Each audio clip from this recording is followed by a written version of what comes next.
Have you ever been walking alone at night, maybe through a quiet, tree-lined path, and suddenly smelled the sweet fragrance of frangipani flowers? Or heard the faint cry of a baby, even though you knew no one was around? If you're in Malaysia or other parts of Southeast Asia, these signs might make the hairs on the back of your neck stand up. Because for many, these are not just random occurrences, they are a warning. A warning that she is near. I'm talking about one of the most feared and famous supernatural beings in this region, the Pontianak. So, what exactly is a Pontianak? According to folklore, she is the vengeful spirit of a woman who died during childbirth. Trapped between worlds, her spirit is filled with sorrow and rage, and she returns to seek revenge on the living.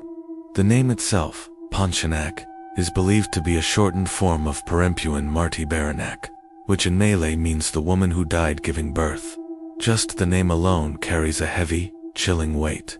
Visually, the Pontianak is terrifying. She's often described as a beautiful woman, with long dark hair, pale skin, and dressed in a white gown, similar to the one she was buried in. This initial appearance is a lure, a deceptive mask, to draw her victims closer, but her true form is monstrous. It's said that when she gets close, her beautiful face contorts, revealing sharp fangs and long menacing fingernails. Her eyes glow red in the dark, filled with an unquenchable hatred. The Pontianak is a master of psychological terror.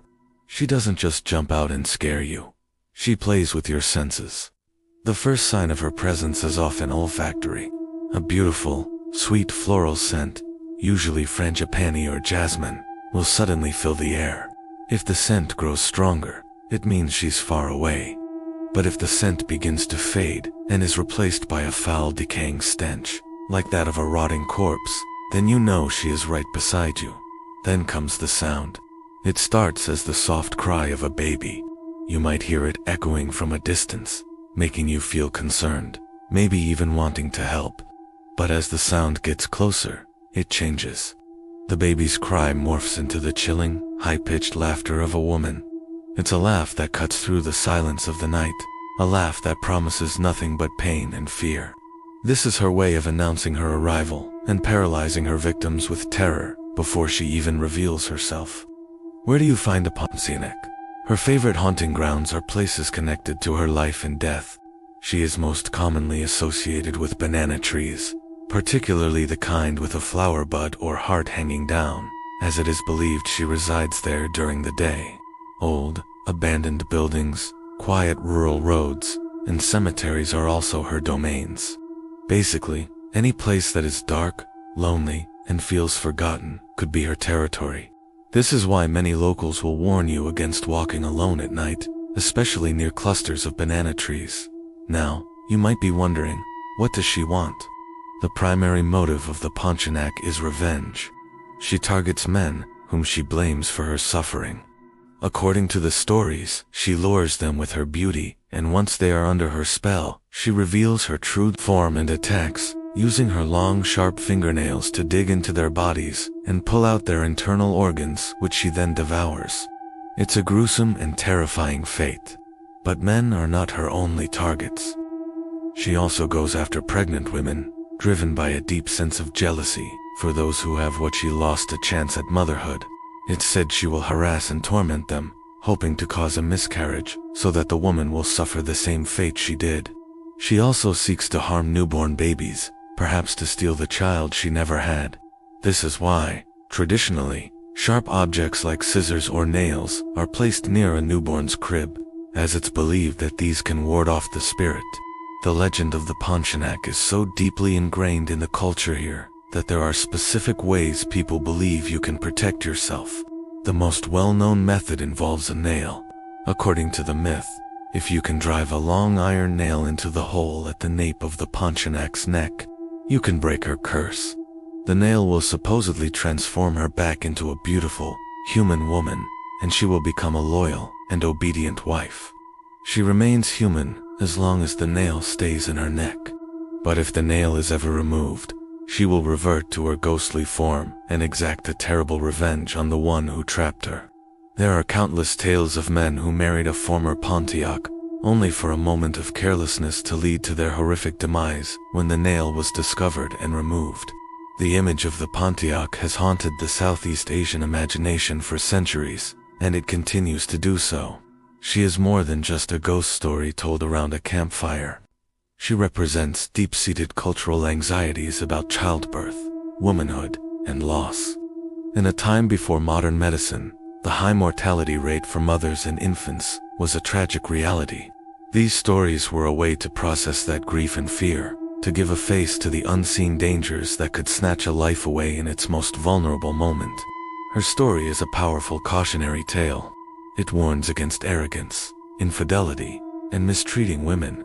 The vengeful spirit is a symbol of female rage, a terrifying consequence for the pain inflicted upon her. In many ways, she is a complex character, not just a monster, but a tragic figure born from immense suffering. Her beauty is a reminder of the woman she once was, and her monstrosity is a reflection of the agony that twisted her soul. The Pontianak has also become a massive figure in pop culture. She's been the star of numerous horror films, books, and TV shows across Malaysia, Singapore, and Indonesia. Each new interpretation adds another layer to her legend. Some films portray her as a sympathetic anti-hero, while others lean into her role as a relentless, terrifying force of nature. For example, the classic 1957 film Pontianak was a huge hit and really cemented her image in the public consciousness. More recently, films have explored her origins in greater detail, giving her a more complex backstory and making her even more compelling. These stories aren't just for entertainment. They serve as a cultural touchstone. I remember growing up, my grandmother would tell me not to answer if I heard my name being called at night, unless it was called 3 times. The first call, she said, could be a spirit testing you. She'd warn me about staying out too late or lingering near old trees. These weren't just superstitions. They were practical pieces of advice woven into the fabric of a ghost story, a way of teaching caution and respect for the unknown. Think about it. The rustling of banana leaves in the wind on a dark night. The sudden sweet scent of a flower where there are no flowers to be seen. The distant cry that sounds just like a baby. Are these just tricks of the mind? Or are they signs of something more? The legend of the Pontianak taps into our most primal fears. The fear of the dark, the fear of being alone, and the fear that something beautiful can hide something truly monstrous. So the next time you're in Southeast Asia and you find yourself in a quiet, lonely place after sunset, pay attention to your surroundings. Listen closely to the sounds of the night. Take note of any strange smells that drift by on the breeze. It might be nothing, or it could be a sign that you are not alone, and that the woman in white is watching, waiting. The story of the Pontianak is a chilling reminder that some legends are more than just stories. They are warnings that have been passed down through generations, and for good reason. Thanks for joining me on this journey into the shadows of Malaysian folklore. I hope you found it as fascinating as I do. If you enjoyed this story, don't forget to like, subscribe, and hit that notification bell so you don't miss our next deep dive into the world's most terrifying legends. Stay safe, and maybe keep a nail handy, just in case. Have you ever heard a strange cry in the middle of the night? Or caught a whiff of sweet floral perfume that suddenly turns into a rotten stench? If you've been to Malaysia, Indonesia, or Singapore, you might have just had a close encounter with one of Southeast Asia's most feared supernatural beings, the Pontianak. So, what exactly is a Pontianak? Picture this: a terrifying female spirit, often described as having long black hair, pale skin, and dressed in a white gown. She's the ghost of a woman who died during childbirth, and she's back with a vengeance. The name Pontianak is believed to be a corruption of the Malay words Perempuan Marti Beranak, which literally means the woman who died giving birth. The city of Pontianak in Indonesia is even said to be named after this spirit, as the founder supposedly had to fight off a horde of them when he first established the settlement. The lore surrounding the Pontianak is as rich as it is chilling. They are masters of deception. You might first hear her as a baby crying. your instinct might be to find and help the poor infant. But be warned, as you get closer, the crying might stop, replaced by the sound of a woman's laughter. They say if the laughter is soft, she's far away. But if it's loud and clear, she's right beside you. Another one of her signature calling cards is her scent. The encounter often begins with the beautiful, sweet fragrance of frangipani or jasmine flowers. It's an alluring scent that draws you in, but as she gets nearer, that lovely perfume transforms into the gut-wrenching smell of decay, like rotting flesh. This sudden shift is a dead giveaway that you are in the presence of a Pontianak. Visually, she's a shapeshifter. While she often appears as a beautiful woman to lure her victims, her true form is monstrous. Her eyes glow red, her nails are long and sharp like talons, and when she opens her mouth, you might see a set of terrifyingly sharp fangs. She's often seen perched high up in banana trees, which are considered one of her favorite haunting spots. So, maybe think twice before taking a shortcut through a banana grove at night. Who are her victims? Traditionally, the Pontianak targets men. She uses her beauty to seduce them, and once they're under her spell, she reveals her true, horrifying form and attacks, digging into their stomachs with her sharp claws to feast on their internal organs. It's a gruesome fate, a symbolic revenge for the pain she endured in life. Pregnant women and newborn babies are also considered vulnerable, as the Pontianak is said to be jealous of their ability to experience the motherhood she was denied. So, how do you protect yourself from such a fearsome entity? Folklore offers a few methods. The most famous one involves a sharp object, specifically an iron nail. The belief is that if you can drive a nail into the hollow nape of the Pontianak's neck, she will be transformed back into a beautiful, human woman and become a perfect, obedient wife. She remains this way as long as the nail stays in place. But if it's ever removed, she reverts to her ghostly form and will exact a terrible revenge on her captor and his family. It's a dark and twisted fairy tale, a cautionary story about trying to control the supernatural. Other protective measures are less dramatic. Carrying sharp objects like a nail, a penknife, or even scissors is believed to ward her off. Some say she's afraid of these items because they remind her of the pain of childbirth. Another belief is that you should never look a Pontianak in the eye. If you encounter her, you're supposed to look down and walk away, never showing fear. The Pontianak isn't just a ghost story told around a campfire. She's deeply embedded in the culture of the region. She appears in countless films, books, and TV shows, solidifying her status as the queen of Southeast Asian horror. Films like Pontianak, from the 1950s in Malaysia, and modern horror blockbusters continue to terrify audiences, each adding their own spin to the legend. These stories serve as more than just entertainment. They are cautionary tales, warnings against wandering alone at night, and reminders of the dangers that lurk in the dark. They reflect societal anxieties about childbirth, the vulnerability of women, and the untamed power of nature. The Pontianak represents the wild, uncontrollable feminine energy, a force of nature that can be both beautiful and deadly. But what about real-life encounters? You'll find no shortage of people in Malaysia, Singapore, and Indonesia who will swear they've seen her, heard her, or smelled her distinctive scent. Taxi drivers tell stories of picking up a beautiful woman late at night, only to look in the rearview mirror and find the backseat empty, with just a lingering floral scent. Villagers share tales of hearing strange laughter from the jungle's edge. One popular story involves a group of friends camping in the forest. Late at night, they heard what sounded like a woman weeping. Worried, they went to investigate, but found nothing. When they returned to their campsite, the air was thick with the smell of rotten meat, and they saw a figure with long hair sitting atop their tent. Needless to say, they packed up and fled immediately. These personal anecdotes keep the legend alive and breathing. It's one thing to hear a story, but it's another to hear it from someone who believes they lived it. It blurs the line between folklore and reality, making the Pontianak feel terrifyingly real. The legend of the Pontianak also intersects with other similar figures in the region's folklore.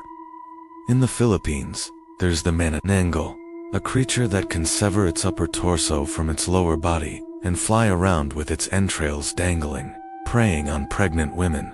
In Thailand, you have the krasu, a floating head with organs hanging below it. These spirits all share a common theme of a monstrous feminine figure associated with birth, death, and vengeance. This widespread belief highlights a shared cultural consciousness across Southeast Asia. These aren't just isolated monsters. They are part of a larger tapestry of myths that explore the deepest human fears. The fear of the unknown, the fear of death, and the fear of the power that women hold. The Pontianak is a complex figure. She is a victim, a woman who suffered a tragic death, but she is also a predator, a monster who inflicts suffering on others. This duality makes her so compelling. She's not just pure evil. She's born of pain and sorrow.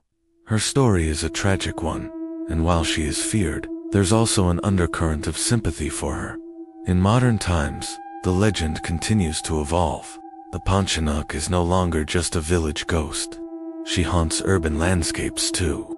Stories now talk of her appearing in high-rise apartments, in deserted office buildings, and on lonely stretches of highway. She has adapted to the modern world, proving that some legends are truly timeless.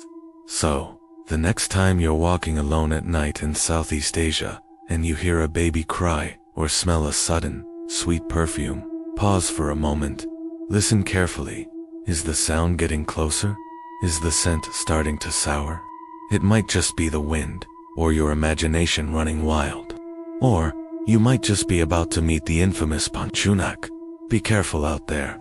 Thanks for joining me on this deep dive into one of the most terrifying legends from my part of the world. If you enjoyed this, don't forget to like, subscribe, and hit that notification bell so you don't miss our next exploration into the dark and mysterious. Let me know in the comments if you've ever had a spooky encounter of your own. Stay safe, and see you next time. Have you ever heard a baby cry in the dead of night, only to find no baby there? Or caught the scent of frangipani flowers on the wind, a sweet smell that suddenly turns rotten? If you have, you might have been close to a Pontianak. Welcome back to the channel. Today, we're reventuring into the moonlit jungles and quiet villages of Southeast Asia to uncover one of its most terrifying and tragic legends, the story of the Pontianak. This isn't just a ghost story. It's a deeply rooted piece of folklore that has haunted generations in Malaysia, Indonesia, and Singapore. So, turn down the lights, get comfortable, and let's explore the chilling tale of this vengeful spirit. So, what exactly is a Pontianak? In Malay and Indonesian mythology, she is the ghost of a woman who died during childbirth. Filled with sorrow and rage, her spirit is unable to find peace and is doomed to wander the earth, seeking revenge on the living. The name itself is believed to be a contraction of Perempuan Mati Beranak, which means the woman who died giving birth. It's a name that carries a heavy weight of pain and tragedy. The Pontianak's appearance is said to be horrifying. She is often described as a beautiful woman, with long dark hair, pale skin, and dressed in a white gown, similar to the one she was buried in. This initial appearance is a lure, a deceptive beauty designed to entice her victims, particularly men. But as you get closer, her true form is revealed. Her face contorts into a monstrous visage, her eyes glow red, and long, sharp fingernails grow from her hands, ready to tear into her prey. Some legends even say she has a gaping hole in her back, through which you can see her internal organs. It's a truly terrifying image, a stark contrast between beauty and pure horror. How do you know if a Pontianak is near? The folklore provides some very specific signs. The first is a baby's cry. A soft, distant cry means she is far away. But if the cry becomes loud and frantic, as if it's right next to you, it means she is close. Be warned though, sometimes the logic is reversed. A loud cry means she is far, trying to lure you deeper into the woods, while a soft, whimpering sound means she's right behind you. It's this terrifying uncertainty that makes her presence so unnerving. Another key sign is her scent.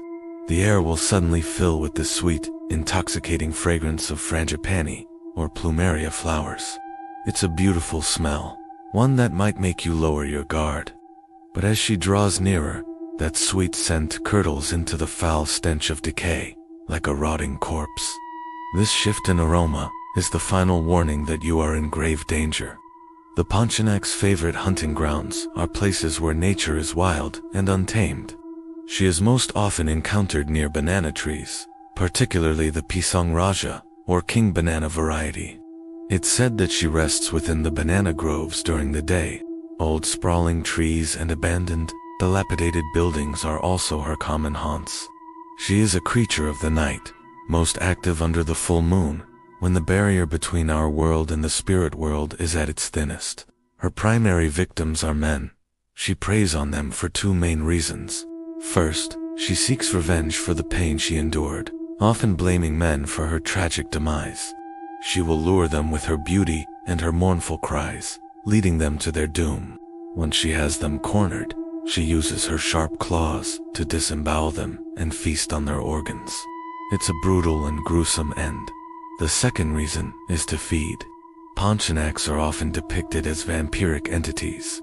They are said to prey on pregnant women and newborn babies, driven by a twisted maternal instinct and jealousy for the life they lost. They are believed to harm the unborn child or steal the newborn right from its cradle, perpetuating the cycle of loss and sorrow. This is why, traditionally, pregnant women in rural areas were told to carry sharp objects like nails or scissors for protection. Speaking of protection, how does one defend against a Pontianak? The folklore offers a rather specific and somewhat brutal method. The key to defeating her is to drive a long, sharp nail into the hole at the nape of her neck. This is believed to be where her spiritual energy is concentrated. If you succeed, the Pontianak will be transformed back into a beautiful, human woman. She will become a loyal and obedient wife to the man who saved her, completely forgetting her past life as a vengeful spirit. However, this is a fragile piece. The nail must never be removed. If it is, she will revert to her monstrous form, and her rage will be even greater than before. She will remember her captor and will stop at nothing to exact a terrible revenge. There are countless tales of husbands who, after years of a seemingly happy marriage, accidentally or foolishly remove the nail, only to unleash the monster they once subdued. The legend of the Pontianak is more than just a scary story to tell around a campfire. It's a reflection of cultural anxieties and beliefs. It speaks to the very real dangers of childbirth in historical times, a period when mortality rates for both mother and child were tragically high. The story became a way to process this grief and fear. The spirit's rage embodies the injustice of a young life cut short, and her vengeful nature is a cautionary tale. Furthermore, the legend serves as a social control mechanism. It warns men against infidelity and mistreating women. It also reinforces community values, advising people to avoid walking alone at night and to stay away from dark, deserted places.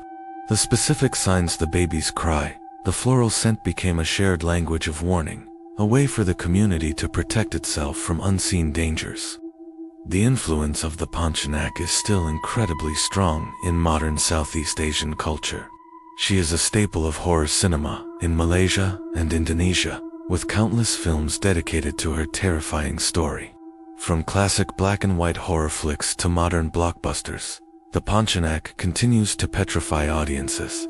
These films often explore different aspects of the myth, her tragic backstory, her methods of revenge, and the terrifying consequences of crossing her path. The legend has also adapted to the modern world. Urban legends now tell of Pontianaks haunting apartment buildings, highways, and even public restrooms. People share personal anecdotes on social media and forums, claiming to have heard her cries or smelled her signature scent in urban environments. This shows the enduring power of the legend, its ability to evolve and find new places to haunt in our collective imagination. It's fascinating how a story can hold such power over generations. The Pontianak is not just a monster. She is a complex figure born from pain. Her story is a blend of horror, tragedy, and cultural warning. She represents the untamed power of nature, the fury of a woman scorned, and the profound sadness of a life lost too soon. She reminds us that behind every monster, there is often a story of great suffering. So, the next time you walking alone at night, and you catch the sweet scent of flowers on the breeze, or hear a faint cry in the distance, pause for a moment. Think of the tragic story of the Pontianak, but maybe don't pause for too long. You might not want to wait around to see if that sweet scent turns foul. What do you think? Have you heard different versions of the Pontianak legend? Or perhaps your own culture has a similar spirit? Let me know in the comments below. I'd love to hear your stories. Thanks for joining me on this journey into the dark side of folklore. If you enjoyed this deep dive, don't forget to like, subscribe, and hit that notification bell for more tales from around the world. Stay safe, and see you in the next video. Have you ever driven down a lonely road late at night? The kind where the trees lean in so close they seem to whisper secrets to each other. That's where our story begins, with a young man named Amir. Amir was a city boy through and through, working as a graphic designer in Kuala Lumpur. His idea of the wild was a potted plant on his balcony. But one weekend, his friends dragged him on a digital detox camping trip deep in the jungles of Pahang. He wasn't thrilled, but he went along. The first day was fine. They hiked, they swam in a waterfall, they cooked instant noodles over a campfire. It was all very Instagram-worthy. But as night fell, the jungle changed. The friendly chirping of birds was replaced by a chorus of unseen creatures. The air grew heavy and thick, with the smell of damp earth and something else.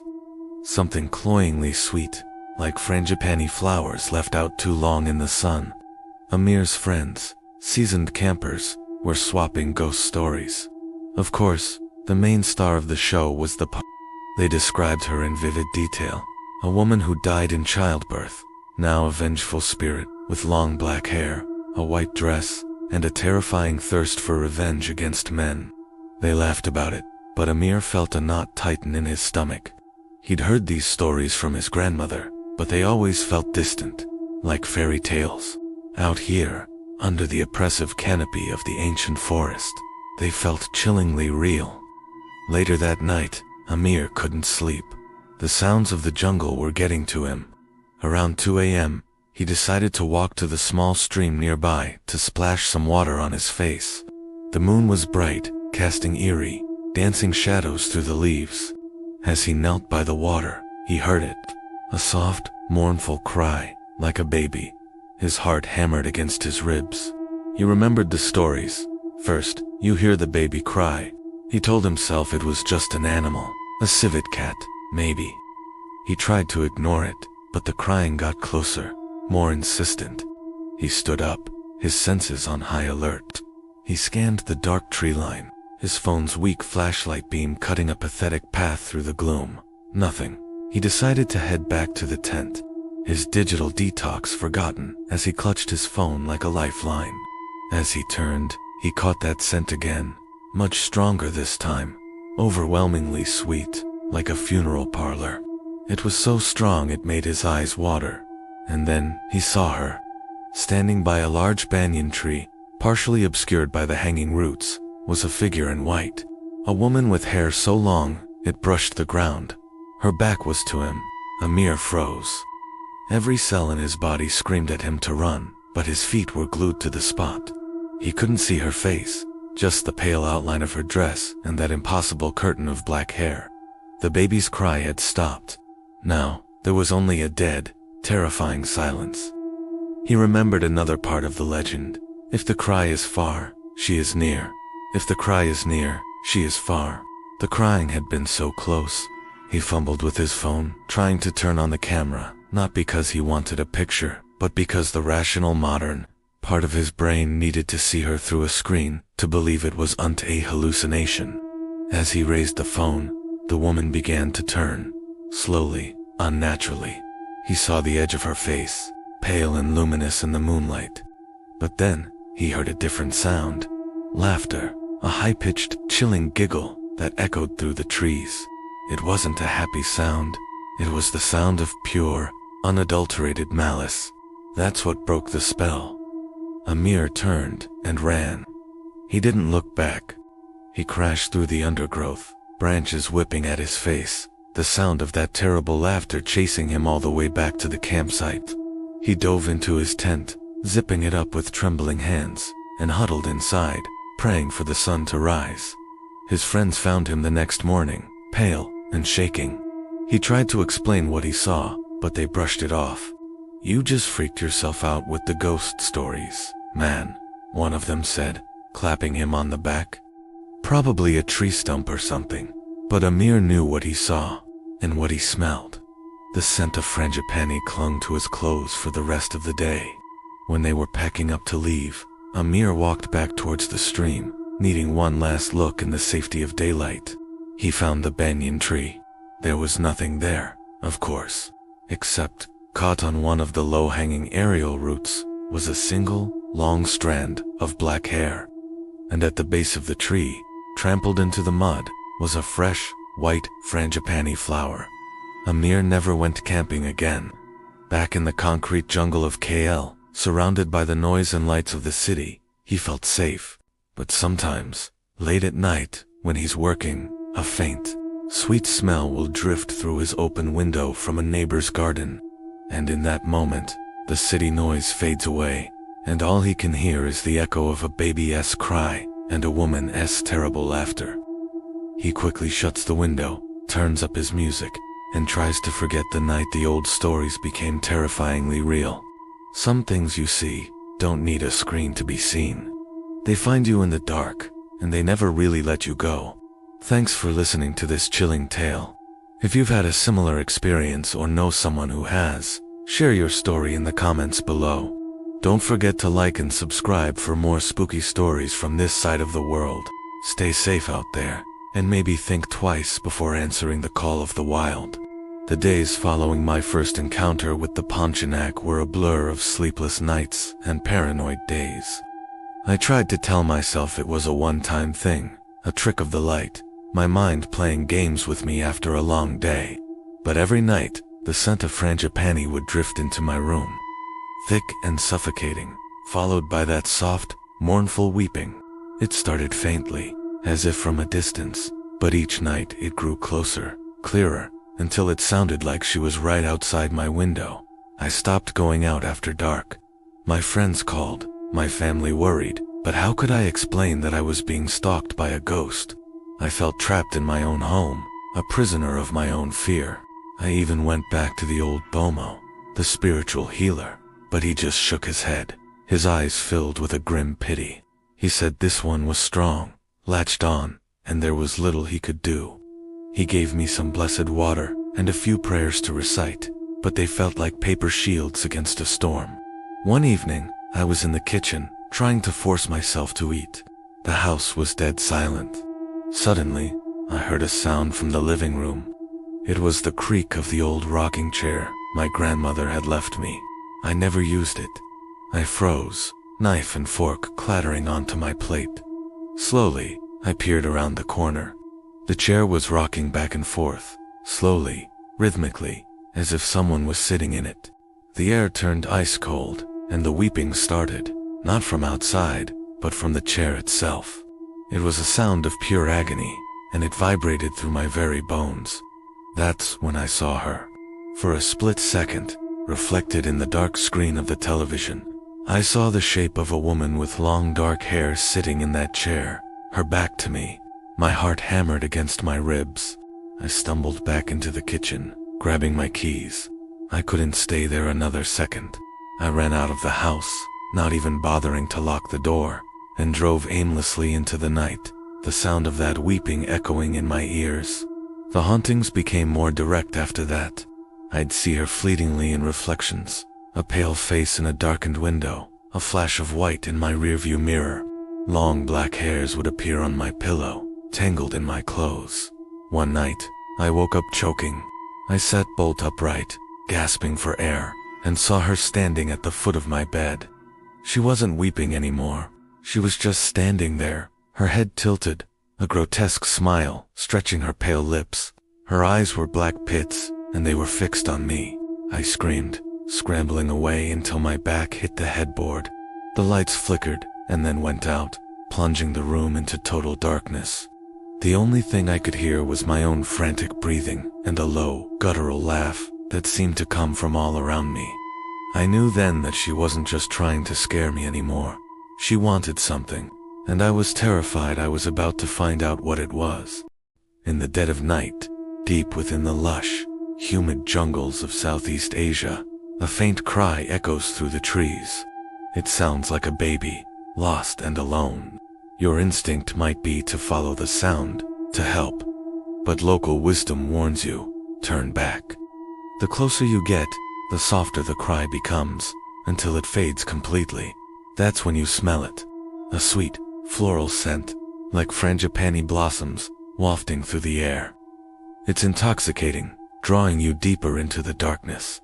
But then, just as quickly, the beautiful fragrance is replaced by a gut-wrenching stench, like decaying flesh. That's when you know she's near. This is the story of the Pontianak. Hello everyone, and welcome. Tonight, we journey into the heart of Southeast Asian folklore to uncover the chilling tale of one of its most feared supernatural beings. The Pontianak, or Kuntilanak, as she's known in Indonesia, isn't just a ghost story told around a campfire. For millions of people across Malaysia, Indonesia, Singapore, and Brunei, she is a very real and terrifying presence. So, turn down the lights, get comfortable, and let's explore the legend of the woman in white, who is the Pontianak. The most common origin story is a tragic one. She is said to be the vengeful spirit of a woman who died during childbirth, her grief and rage so immense that she cannot pass on to the afterlife. Robbed of motherhood, she returns to the mortal world, consumed by a thirst for revenge, particularly against men. Her name itself is a contraction of the Malay phrase, perempuan mati beranak, which literally means the woman who died giving birth. This heartbreaking origin story is key to understanding her motivations. She is not just a monster. She is a figure born of immense pain and loss, a spectral embodiment of a mother's worst nightmare. Her appearance is iconic and has haunted the nightmares of generations. She is almost always described as a beautiful woman with long, flowing black hair that conceals a gruesome secret. Dressed in a pristine white gown, often stained with blood, she appears ethereal, almost angelic from a distance. But this beauty is a facade, a lure for the unwary. As she draws closer, her true form is revealed.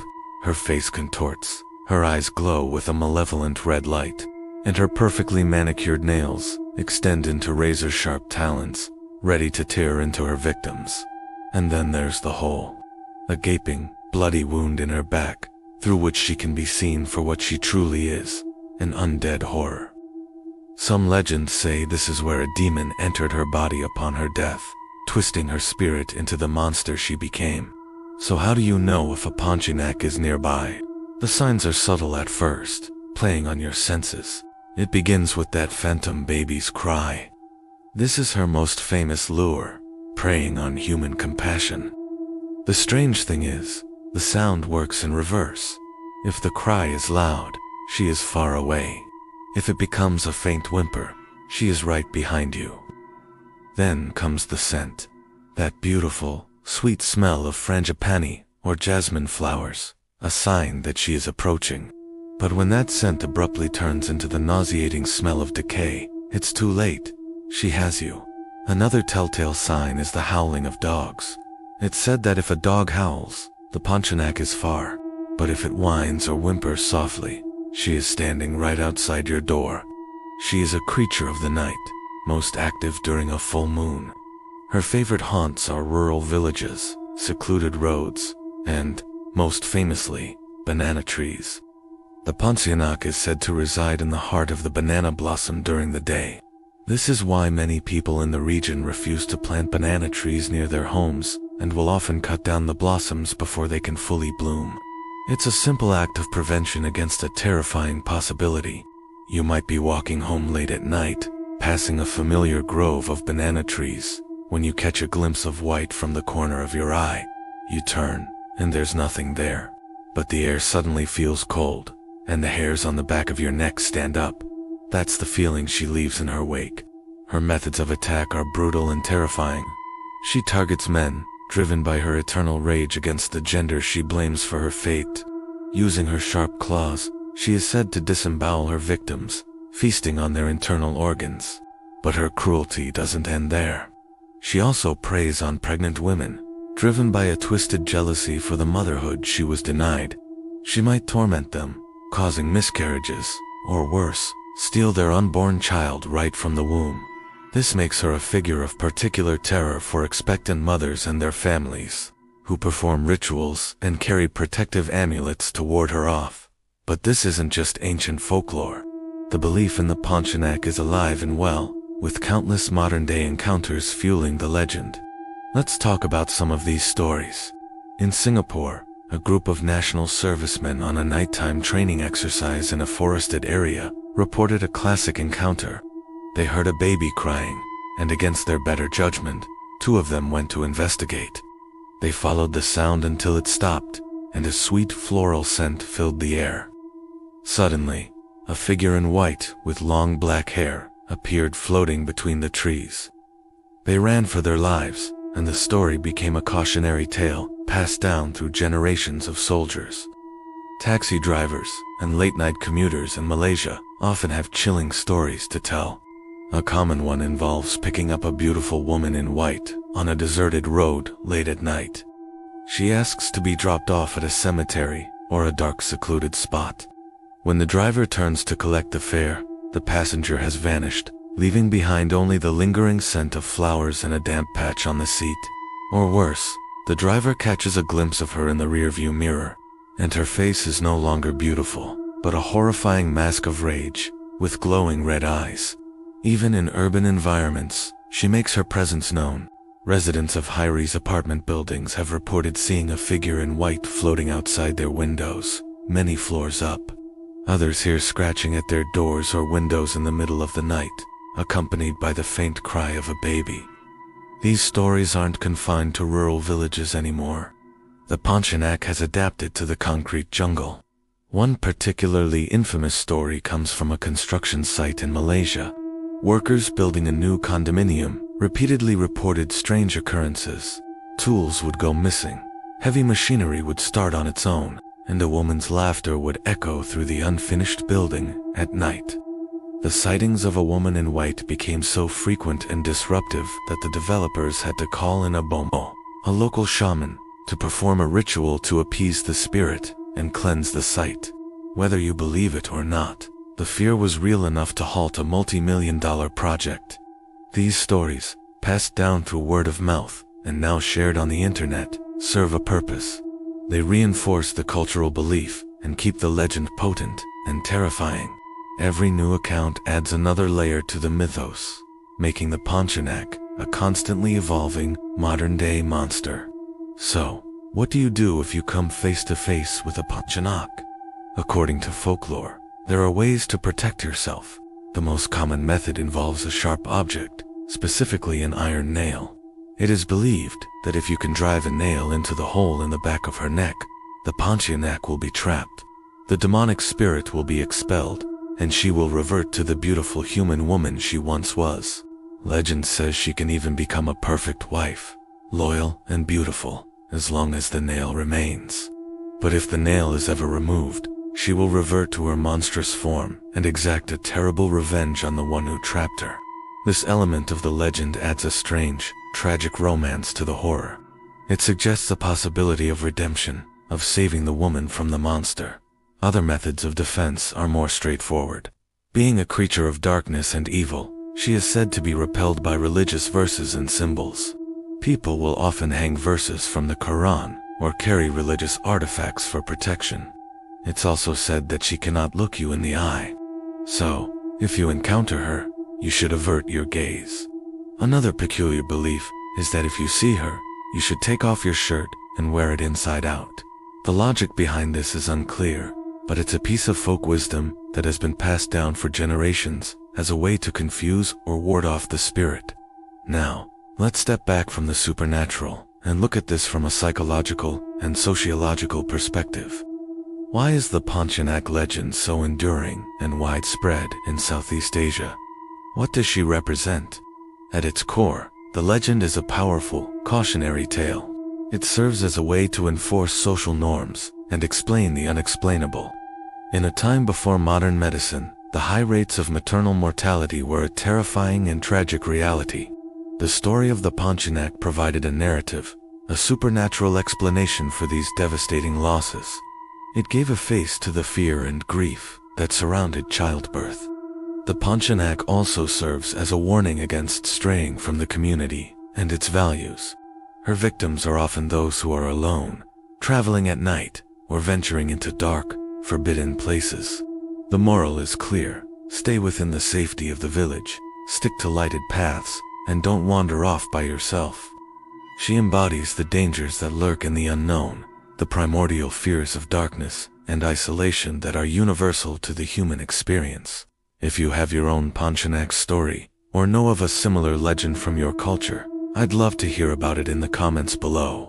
Don't forget to like this video and subscribe for more deep dives into the world's most fascinating myths and legends. Stay safe, and whatever you do, be careful if you see a woman in white by the banana trees. Until next time.